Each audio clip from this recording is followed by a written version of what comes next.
ये बात आई है कि पापियों लोग हैं उसके साथ स्त्री कैसे शूद्र को भी शामिल किया जाए। फिर इसमें सवाल है शूद्र तो चलो ज्ञान से रहित होती हैं तो स्त्री को नहीं करते, लेकिन स्त्रियाँ तो हमारे भारत में बड़ी भारी विदेशी स्त्रियाँ होंगी, विदेशी महिलाएं होंगी।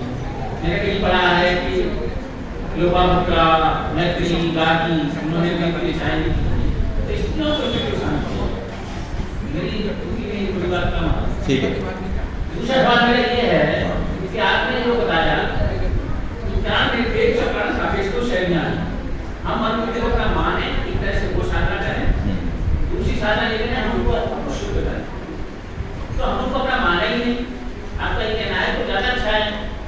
उसमें मेरा ये सवाल है कि हम उसको अपना नहीं मानेंगे, भाई तू जो चाय करता है मन तो और नहीं गलत हो जाएंगे, हो सकता है और करते भी। सही है।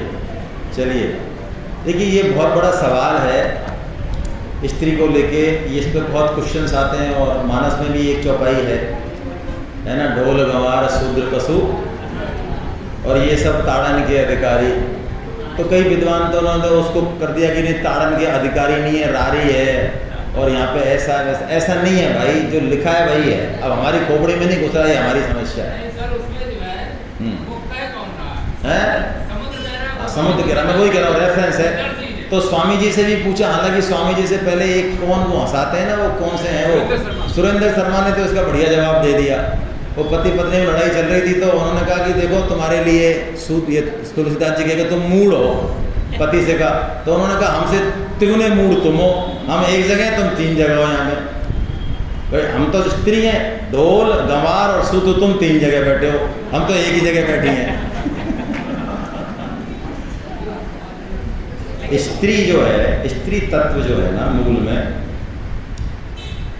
अब सुनना है ना, स्त्री तत्व मूल में विस्तार वाला है। स्त्री तत्व की कुछ क्वालिटीज हैं, है ना। स्त्री तत्व में श्रद्धा, करुणा, दया, टेक केयर, अफेक्शन ये ज़्यादा होता है और वो विस्तार चाहती है। स्त्री जब जीवन में आएगी तो जीवन का विस्तार होगा, साथ में करुणा, प्रेम और दया भी आएगी। माया का काम स्त्री के माध्यम से ज़्यादा अधिकता से होता है। उसमें जैसे लता का एक गुण है कि लता इंडिपेंडेंट नहीं चल के किसी न किसी का आश्रय लेना चाहती है, ऐसे ही स्त्री का भी एक स्वभाव है श्रद्धा के कारण। तो ये जो चौपाई है या जो स्त्री का नाम लिया है, तो स्त्री का नाम इसलिए लिया है कि बीच में स्त्री को दोयम दर्जे का नागरिक मान लिया। हमारे वेदों के वेद पाठ का अधिकार था, उसको बाद में वेद पाठ से भी वो कर दिया और स्त्री को ऐसा मान लिया ये तो ऐसी है। लेकिन बाद में गीता में या और अन्य शास्त्रों में इस बात की प्रतिस्थापना की गई कि स्त्री में यदि कोई दोष भी है तो वो स्त्री का दोष नहीं है, वो दोष है उसका संरक्षण या लालन पालन करने वाले का। जैसे आपको एक बात है, स्वामी जी ने बात कही है कि कोई बहू किसी के घर जाए शादी के बाद और मान लो वो कोई काम गलत कर दे, कोई छाछ वाछ ढंग से नहीं बने, मक्खन कोई भी काम, झाड़ू ठीक से नहीं निकले, है ना, तो अब झाड़ू तो वो ठीक से नहीं निकाल रही और जो है दोषारोपण कहाँ किया जाता है, उसकी मैया पे किया जाता है। कर तो ये नहीं रही है और दोषारोपण कहाँ जा रहा है। तो स्वामी जी कहते हैं जैसे ढोलक बज नहीं रहा है तो इसमें ढोलक का क्या दोष है, आपने उसको ठीक से ट्रेनिंग ही।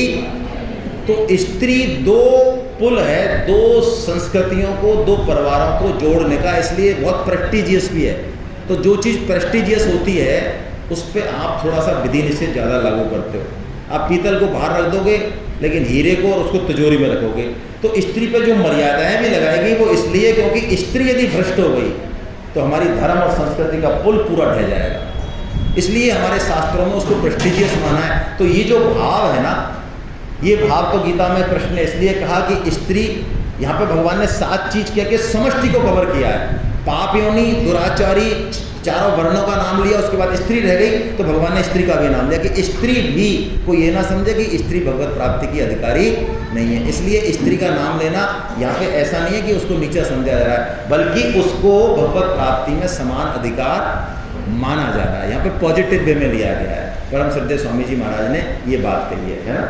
ये हुआ कि बीच में उस काल में जब इन्होंने वो गीता का उपदेश दिया, स्त्रियों की इस तरह का थोड़ा काम हो गया था। देखो बीच में क्या, सनातन धर्म के अलावा स्त्रियों की दशा बहुत खराब है, वो भोग्या रूप में ही है। और कई संप्रदाय में तो सनातन धर्म में भी ऐसे पनप गए जिन्होंने ये प्रचारित कर रखा है कि तुमको इस योनि में तो मुक्ति मिलेगी नहीं, तुम मर मरा के 2-4 बार मरोगी, जब कभी पुरुष बनोगी तब जाओगी ऊपर। हाँ ऐसा है भाई, बहुत लोग मानते हैं ऐसा, लेकिन गीता नहीं मानती। गीता तो कहती है जब पापी से पापी, दुराचारी से दुराचारी, और चारों वर्ण का नाम ले लिया तो चारों वर्ण में भी स्त्री कवर नहीं हुई ना। तो चूंकि जीव मात्र को अधिकार है ये कहने के लिए फिर स्त्री शब्द भी जोड़ा, ये तो हो गया इसका। तो इसमें स्त्री के प्रति सद्भाव है उल्टा। देखो आप ये टीका में पढ़ेंगे तो मैंने एक चीज लिखी है, अर्जुन का एक नाम क्या है, कौनते। अभिमन्यु का नाम क्या है, सौभद्र। आप सोच सकते हैं यदि स्त्री इतनी शोषित और पददलित और पैर की जूती रही होती, यदि ऐसा जैसा लोग कहते हैं तुम्हारे यहाँ पे हमारे यहाँ रही, तो हमारे यहाँ बाप के नाम को छोड़ के बच्चों को स्त्री के नाम से बुलाया जाए। बोलो कम बात है ये?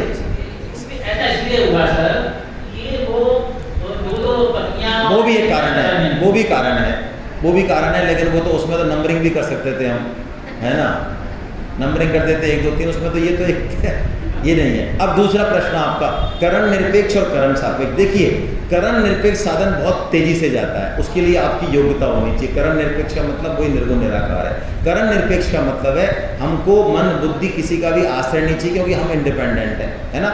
लेकिन यदि आपको ये स्वीकार नहीं कर पा रहा है तो आप मान लीजिए अपना, लेकिन गीता तो मना कर रही है कि ये हमारे मन बुद्धि हमारे, लेकिन हमको दिए हैं तो दिए तो फिर सदुपयोग कर लो, लेकिन ये हमेशा हमारे साथ रहने वाले, जब शरीर ही नहीं रहेगा तो मन बुद्धि अहंकार कौन से रहने वाले हैं। इसलिए करण निरपेक्ष और करण सापेक्ष दोनों साधनों का ठीक से यूज कीजिए, ये दोनों विरोधी नहीं है।